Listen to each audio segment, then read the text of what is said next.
Hello guys, आप लोग कैसे हैं? आशा करती हूँ आप लोग अच्छे होंगे, स्वस्थ होंगे, मस्त होंगे। आज आप लोगों के लिए एक प्यारा सा घूमने आई हूँ, तो मैंने सोचा आप लोगों के लिए गीत बना लेती हूँ।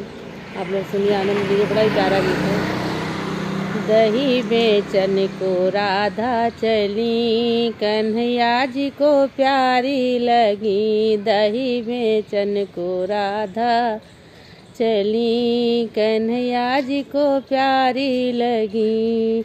राधा जी के माथे पे लाली लाली बिंदिया, राधा जी के माथों पे लाली लाली बिंदिया। ऊपर से मांग भरी, कन्हैया जी को प्यारी लगी। दही बेचन को राधा चली, कन्हैया जी को प्यारी लगी।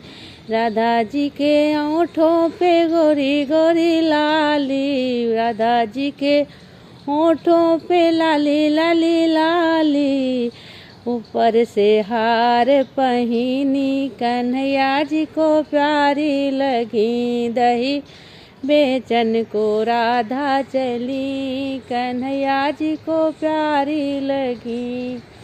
राधा जी के हाथों में हरी हरी चूड़िया, ऊपर से मेहंदी लगी, कन्हैया जी को प्यारी लगी। दही बेचन को राधा चली, कन्हैया जी को प्यारी लगी।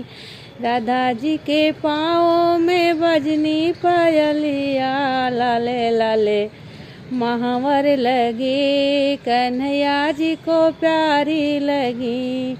लाले लाले महावर लगे, कन्हैया जी को प्यारी लगी।